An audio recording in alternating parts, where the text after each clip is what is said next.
విజయం సాధించినటువంటి తెలుగుదేశం పార్టీని అభినందిస్తా ఉన్నాను. ప్రజలు మీపై పెట్టిన బాధ్యతను, మీపై ఉంచిన నమ్మకాన్ని నిలబెట్టుకుంటారని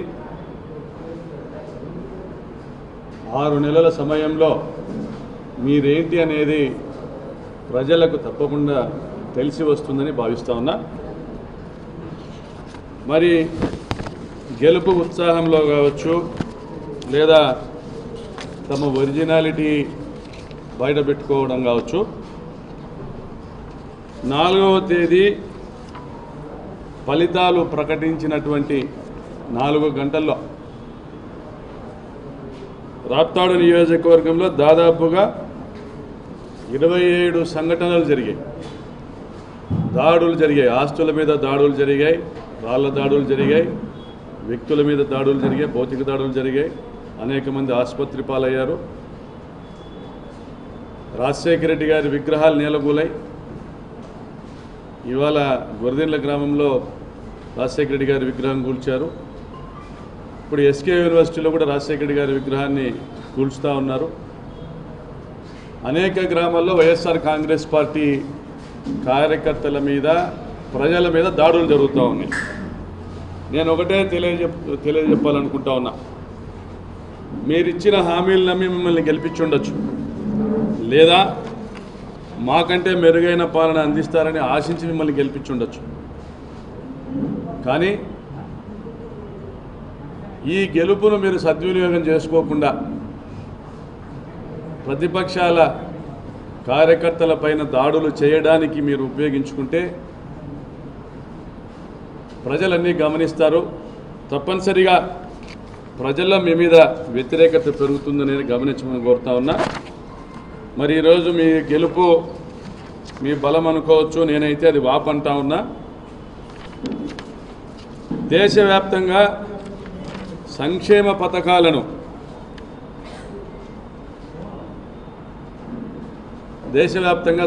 పథకాలను ఎవరూ అమలు చేయకుండా చూడాలనే ప్రయత్నంలో భాగంగానే నరేంద్ర మోడీ గారు చంద్రబాబు నాయుడు గారిని ఉపయోగించి అలవిగాని హామీలు ఇప్పించి ప్రజల్ని నమ్మించి 2,69,000 కోట్ల రూపాయలు నేరుగా ప్రజల ఖాతాల్లోకి వేసిన జగన్మోహన్ రెడ్డి గారిని ఓడించారు. ఇది ఒక పెద్ద కుట్ర. మరి 2,69,000 కోట్ల రూపాయలు 5 సంవత్సరాల కాలంలో పేదల ఖాతాల్లోకి వేసిన జగన్మోహన్ రెడ్డి గారినే ఓడిస్తే ఈ దేశంలో ఏ రాష్ట్ర ప్రభుత్వం కూడా సంక్షేమ పథకాలు ఇవ్వాలనేసి ఆలోచన చేయదు. కాబట్టి ప్రజాధనాన్ని ప్రజలకు పంచకుండా ఈ దేశవ్యాప్తంగా ఉన్నటువంటి బీజేపీ ప్రభుత్వాలు కావచ్చు, కేంద్ర బీజేపీ ప్రభుత్వం కావచ్చు, అభివృద్ధి పేరుతో దోపిడీకి తెరలేపవచ్చు అనేటువంటి ఒక కుట్రలో భాగంగానే ఈ సంక్షేమ పథకాల ప్రభుత్వాన్ని పడగొట్టారని నేను భావిస్తా ఉన్నా.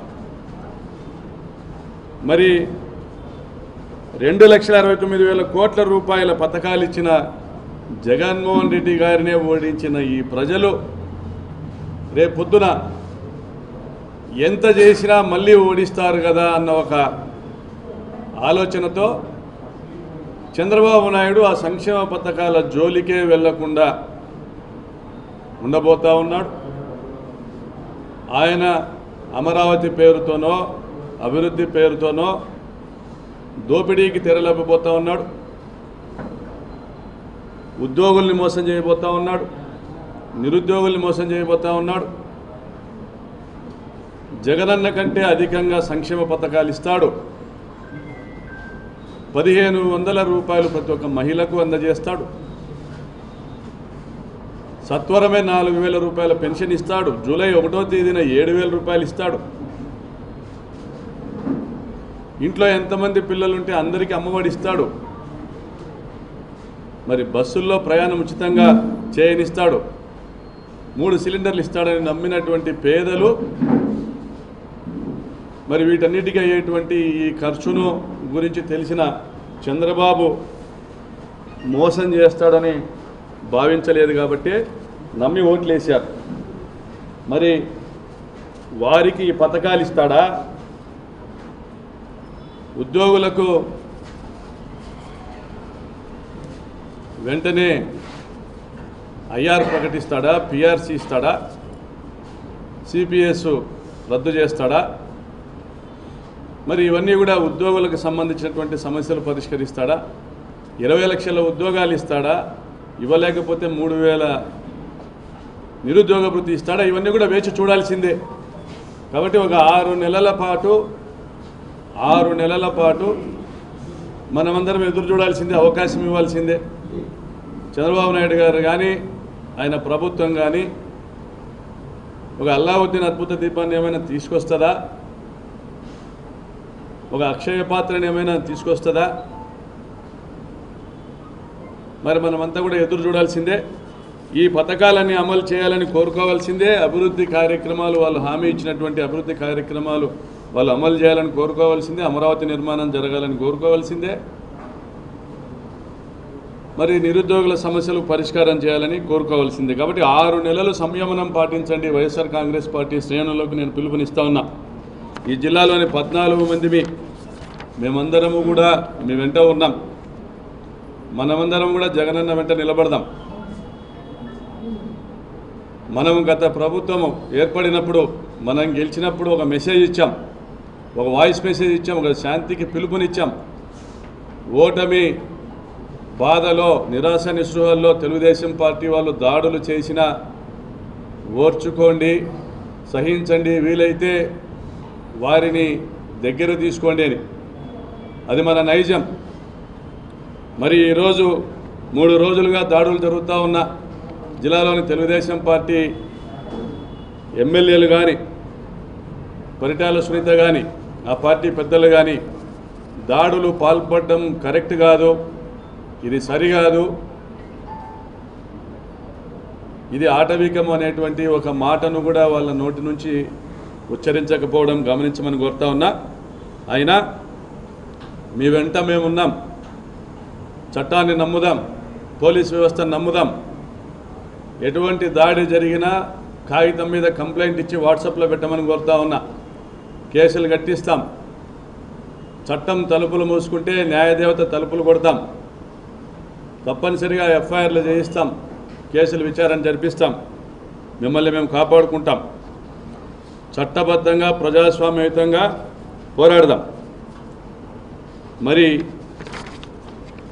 అవకాశం ఇచ్చారు కాబట్టి ప్రజల నిర్ణయాన్ని గౌరవిద్దాం. అదేవిధంగా వారు మంచి చేస్తే కూడా స్వాగతిద్దాం, ఇచ్చిన హామీలని నిలబెట్టుకుంటే కూడా స్వాగతిద్దాం. మనకంటే మెరుగైన పాలన అందించినప్పుడు తప్పనిసరిగా మనం స్వాగతించాల్సిందే. దానికి 6 నెలల సమయం ఇద్దాం. అందరూ కూడా వైఎస్ఆర్ కాంగ్రెస్ పార్టీ శ్రేణులందరూ కూడా ముందు ఓటమి బాధ నుంచి బయటికి రండి. గెలుపోటములు దైవాధీనములు. ప్రజాస్వామ్యంలో గెలుపు సహజమే, ఓటమి సహజమే. ప్రజల అంచనాల మేరకు మనం పని చేయలేకపోయామా, లేదా మనం ఇచ్చిన సంక్షేమ పథకాలు ప్రజలకు వారికి చాలలేదా, లేదా తెలుగుదేశం పార్టీ కార్యకర్తలు ఇంటింటికి వెళ్ళి ఏదైతే చంద్రబాబు నాయుడు అబద్ధాల మేనిఫెస్టో ఉందో వాటి ఫలాలు లక్షల రూపాయల మేరకు ఒక్కొక్క ఇంటికి ఇలా వస్తాయని చెప్పి వారిని ఒప్పించగలిగారా, లేదా వారి అనుకూల మీడియా మన ప్రభుత్వం మీద, మన జగనన్న మీద, మా మీద చేసినటువంటి దుష్ప్రచారాన్ని నమ్మారా? ఇది నిజము నిలకడగా తెలుస్తుంది. కాబట్టి అందరూ కూడా సంయమనం పాటించమని కోరుతా ఉన్నాం. ఎవరికి ఎటువంటి ఇబ్బంది కూడా రాదు, ఎవరికి ఎటువంటి ఇబ్బంది రాదు. 14లో వాళ్ళ ప్రభుత్వం వచ్చింది, వాళ్ళు హామీలు అమలు చేయలేదు. ప్రజలు పిలుచుకున్నారు మనల్ని. 2015 నుంచే ప్రజలు తిరగబడ్డారు. గ్రామాల్లోకి వెళ్ళాం, సభలు జరిపాం, ఊరేగింపులు చేశాం, ర్యాలీలు చేశాం. ప్రజలు మనల్ని ముందర పెట్టి నడిపించారు. 2019 వరకు వాళ్ళు ఆగలే. మళ్ళీ రిపీట్ అయ్యింది. 24లో వాళ్ళకి అవకాశం ఇచ్చారు. 2025 నుంచి మళ్ళీ రిపీట్ అవుతుంది.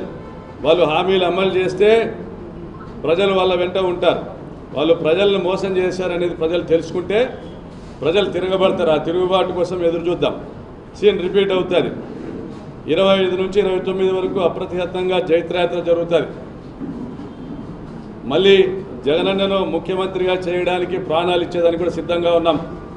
ముందు నాది, తర్వాతే మా కార్యకర్తల్ని.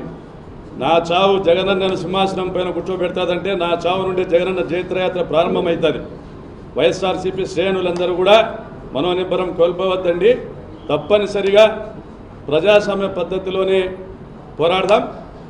ఎక్కడ దౌర్జన్యాలు జరిగినా తక్షణం పోలీసులకు సమాచారం ఇవ్వండి. పోలీసులు స్పందించకపోతే నాకు సమాచారం అందజేయండి.